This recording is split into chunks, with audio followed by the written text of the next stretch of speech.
समाज का अमृत। बोली संत समाज की जय, समस्त भाइयों की जय। साथियों, जैसी करनी आपने तैसा ही फल होय, और बुरे कर्म कमाई के साईं दोष न दे। बोले गुरुदेव महाराज की जय, संत समाज की जय। धर्म की जय हो, अधर्म का नाश हो। बोले गुरुदेव महाराज की जय। विश्वनाथ ममनाथ पुरारी, त्रिभुवन महिमा विदित तुम्हारे। गुरु बिनु भव निधि तरय न कोई, जो बिरंची संकर सम होई। साथियों, आप अपनी करनी जैसी करेंगे वैसा ही फल आपको प्राप्त होगा। आपने बुरे कर्म, खराब कर्म, गंदे काम किए हैं तो उस बुरे कर्म के लिए भगवान को दोष मत दीजिए। काहे को भगवान को दोष दे रहे हो? अरे जैसा आपने कर्म किया वैसे आपको फल मिलेगा, तो उस परम पिता परमेश्वर को काहे को आप दोष दे रहे हो? जो बोओगे वही पाओगे, किसी को दोष मत दो। मधु एक बकरी थी। मधु एक बकरी थी साथियों, एक बकरी थी और उसका नाम था मधु, जो कि मां बनने वाली थी। वह बकरी जो थी मां बनने वाली थी, और मां बनने से पहले ही मधु ने भगवान से दुआएं तमाम मांगनी शुरू कर दी कि हे भगवान, मुझे बेटी देना, बेटा नहीं। पर किस्मत को मंजूर ना था। मधु ने एक बकरे को भैया जन्म दिया। उसे देखते ही मधु जो है रोने लगी। साथ की बकरियां मधु के रोने की आवाज जानती थी, पर क्या करती, कर क्या सकती थी? मां चुप हो गई भैया। बकरे की मां जो है चुप हो गई और अपने बच्चे को चाटने लगी। दिन बीतते चले गए और मां के दिल में अपने बच्चे के लिए प्यार भैया उमड़ता जो है, बढ़ता जो है चला गया। और धीरे धीरे मां अपने बेटे में सारी दुनिया भूल गई। मां किस प्रकार से अपने बच्चों का लाड प्यार करती है, आप लोग तो जानते ही है। आपने देखा होगा जब बकरियां जो है जन्म देती बच्चों को, या मान लीजिए गाय भैंस बच्चा देती तो कितना लाड प्यार करती है। आपने देखा होगा, ज्यादा बताने की आवश्यकता नहीं, उस तरफ थोड़ा आप ध्यान दीजिए, विचार कीजिए। धीरे धीरे मां अपने बेटे में सारी दुनिया जो है भूल गई, और भूल गई भविष्य की उस सच्चाई को साथियों मां जो है भूल गई, जो एक दिन सच होनी थी। मधु रोज अपने बच्चे को चाटकर दिन की शुरुआत करती और उसकी रात बच्चे से चिपककर सोकर ही होती थी। एक दिन बकरी के मालिक के घर एक बेटे ने जन्म लिया। घर में आते मेहमानों और पड़ोसियों को देख करके तमाम जब भीड़ हो गई तो उस भीड़ को देख बकरी ने और बकरियों से पूछा कि हे बहन, क्या हुआ, आज बहुत भीड़ है इसके घर पर?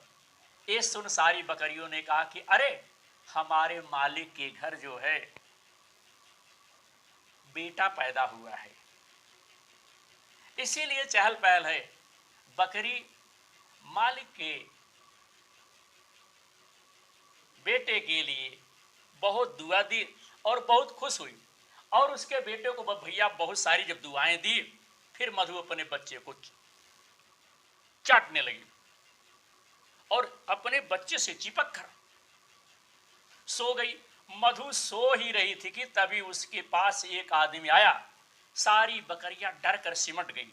मधु ने भी अपने बच्चे को खुद से चिपका लिया कि तभी उस आदमी ने मधु के बेटे को जो है पकड़ लिया, जो बच्चा पैदा हुआ था, और ले जाने लगा। मधु बहुत चिल्लाई पर उसकी सुनी ना गई, साथियों,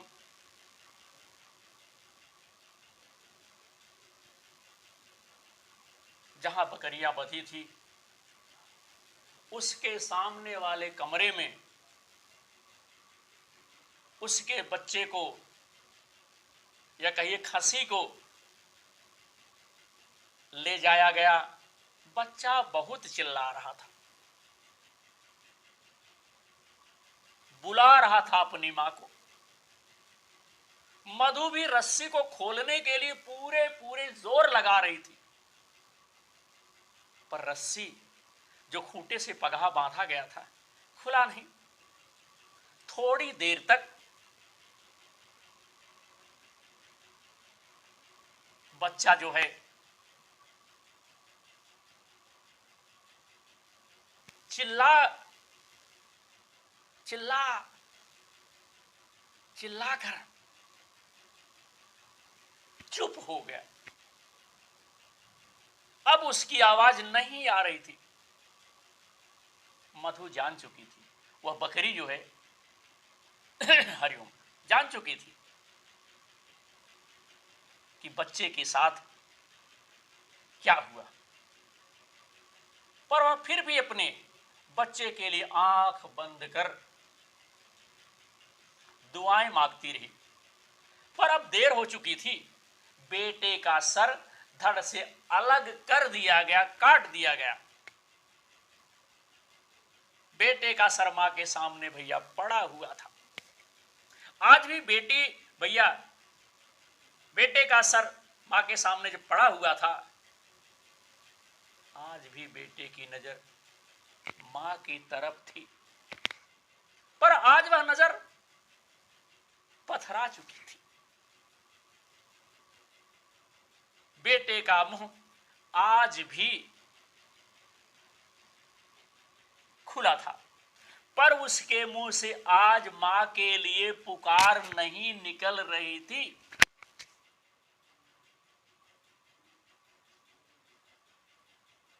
आज जो है मां के लिए भैया पुकार नहीं निकल रही थी।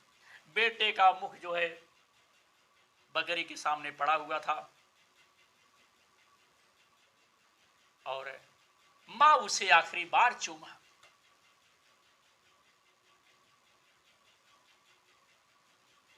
और उसे देख करके एक आंख से 10-10 आंसू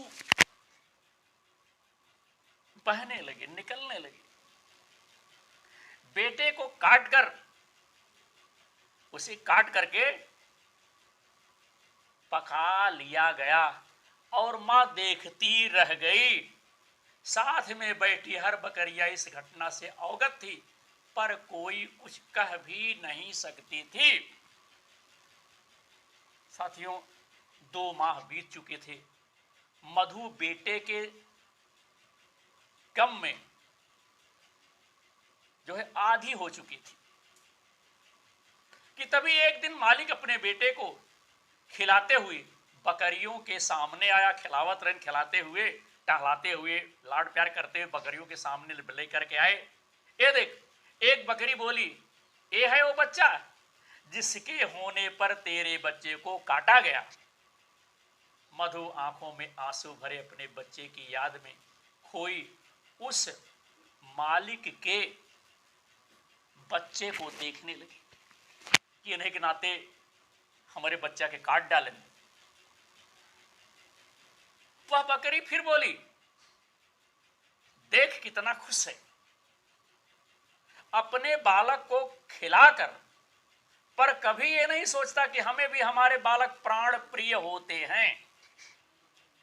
मैं तो कहूं, जैसे हम अपने बच्चों के लिए वियोग में तड़प कर जीते हैं, वैसे ही ये भी तुम्हारे लिए तड़पे, इसका पुत्र भी मरे। बकरियों ने भैया आशीर्वाद दिया कि इसका पुत्र भी मरे। ये सुनते ही मधु जब उस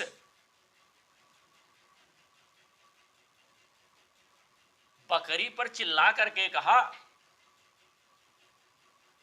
उस बेगुनाह बालक ने क्या बिगाड़ा है। और तमाम बकरियों ने जब इस प्रकार से कहा तो लोगों ने कहा कि इस बेगुनाह बालक ने तुम्हारा क्या बिगाड़ा, इसकी क्या गलती है जो उसे मारने की कहती हो, वो तो अभी छोरा है।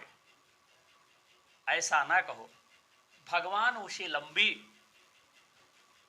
उम्र दे, क्योंकि एक बालक के मरने से जो पीड़ा होती है मैं उससे भली भांत अवगत हूं।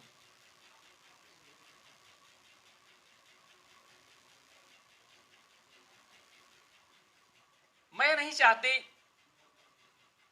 जो पीड़ा हमें हुई है वो किसी और को हो।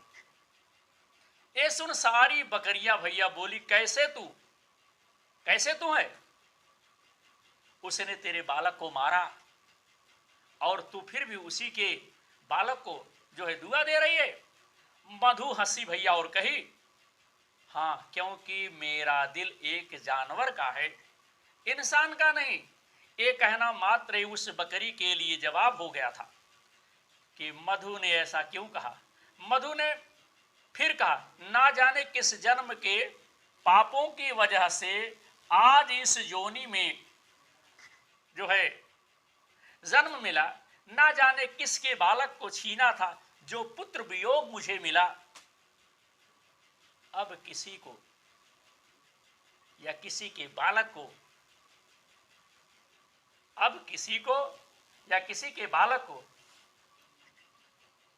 बद्दुआ दे, उसे मारे, फिर पाप पूर्ण जन्म मृत्यु के चक्कर में नहीं फंसना।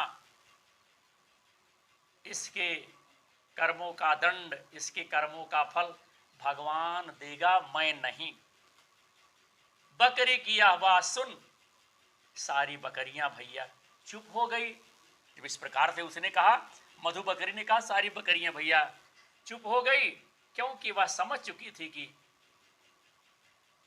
करनी की भरनी सबको पड़ेगी। यानी हमारे कहने का तात्पर्य, जैसा करोगे उसका फल आपको उसी प्रकार से जरूर मिलेगा। मालिक की भी यही इच्छा है। तो साथियों, आज हमने इस प्रसारण में मधु बकरी से संबंधित एक छोटा सा आलेख विनोद प्रहरी यूट्यूब चैनल की तरफ से आप सबकी सेवा में हमने इसे वीडियो के माध्यम से बना करके सुनाया, और आशा करता हूं कि आप सबको, हमारे भाइयों, हमारे देशवासियों को यह कथा, यह विचार, यह प्रसंग अच्छा लगेगा। देखते रहिए, जुड़ते रहिए विनोद प्रहरी यूट्यूब चैनल से। जय हो मानवता की, जय हो समस्त भाइयों की।